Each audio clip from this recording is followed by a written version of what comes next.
Breaking news! Things are heating up behind the scenes with the Miami Dolphins, and I have some important things to talk to you about right now. We all dream of seeing the Dolphins in the Super Bowl, and in order for that to happen, Mike McDaniel is going to need a top-notch roster. On the other hand, we know that's going to be very difficult, especially with Chris Grier running the show. In fact, he should have been fired a long time ago, but unfortunately, he's still around. There's not much we can do but hope the Dolphins make it to the playoffs. Some news has just arrived, and I'm going to tell you everything I know. But before we go any further, make sure you've already clicked like if you've been a Miami Dolphins fan for over 20 years. It's always great to see fans of all ages. And if you can, leave a comment saying, "Go Dolphins! My heart bleeds teal and orange." Let's get straight to it. The Dolphins' offseason is about to really heat up, and it's not just because of the draft. Despite the team holding picks at 13, 48, and 98, the buzz going around is that Chris Grier already has his eyes on some major post-draft free agency moves. That's right. Once the draft wraps up, Miami could be ready to strike the market hard, and some big names are being mentioned. With the current cap space sitting at $16.6 million,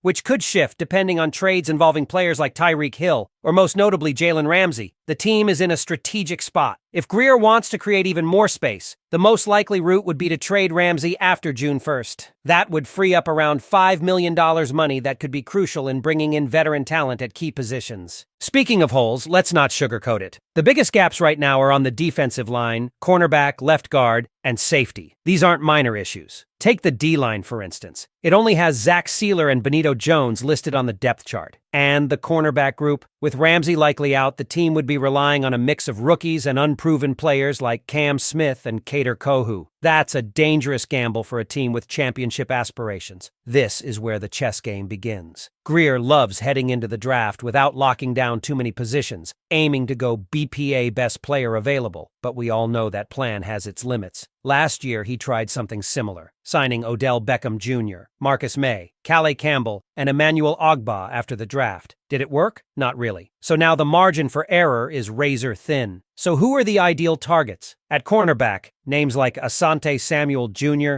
Stephon Gilmore, and Rasul Douglas are on the radar. And if you ask me, the best move would be to draft someone like Will Johnson or Jahdae Barron at pick 13 and pair them with a vet like Samuel Jr. That combo of youth and experience could turn a weak spot into a strength. There are even rumors that Samuel Jr. already has a handshake deal with the Minnesota Vikings, which means if Miami wants him, they need to move fast. Now let's talk offensive line. It's not looking much better. With Teron Armstead retired, Patrick Paul would step in as the starting left tackle. That makes it absolutely necessary to add a veteran presence next to him at left guard. Top names here include Brandon Scherff, Will Hernandez, Dalton Reisner, Shaq Mason, and Daniel Brunskill. Of that group, Scherff would be a total home run. He hasn't missed a game in 3 years, brings veteran leadership, and would bring real stability to a unit that's been patchwork for too long. Even with James Daniels locked in at right guard, and Austin Jackson and Aaron Brewer returning, the left side remains a black hole. Banking on someone like Liam Eichenberg or a third-round rookie to step in and succeed is just wishful thinking. And then there's the safety group.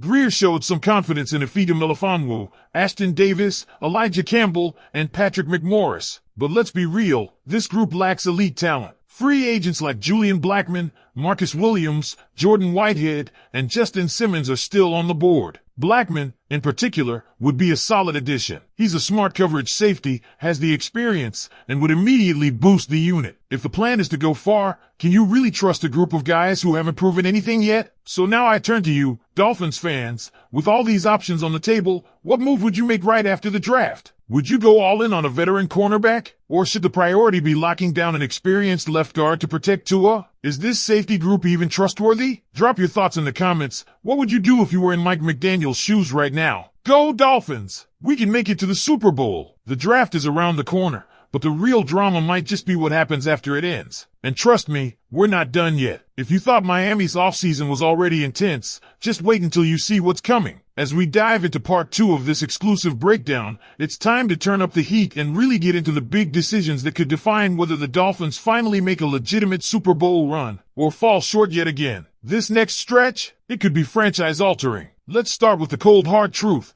Miami can't go into the 2025 season with question marks all over the field and expect to dominate. They've made progress, sure. They've got pieces in place, but depth and veteran leadership are still major concerns. If you watched this team closely last year, you know the margin for error in the playoffs is slim. One injury, one bad matchup, one blown coverage, and it's over. That's why post-draft free agency isn't just important, it's critical. Now, Chris Grier is reportedly still eyeing multiple veterans. We talked about offensive line and cornerback in the first part, but let's expand on what a post-draft signing strategy could actually look like and why some of these moves must happen. Cornerback is a disaster waiting to happen if not handled correctly. If Miami ends up trading Jalen Ramsey, and all signs suggest that could be the plan, then relying solely on Cam Smith, or rookie, and Kader Kohou could be asking for trouble. You need a veteran presence, someone who can lead, stabilize the secondary, and teach the young guys how to handle the pressure. Asante Samuel Jr., Stephon Gilmore, even Rasul Douglas, they're not just depth pieces. These are starting caliber players who could hold the line while the new blood develops. Gilmore might be older, but he still has the technique,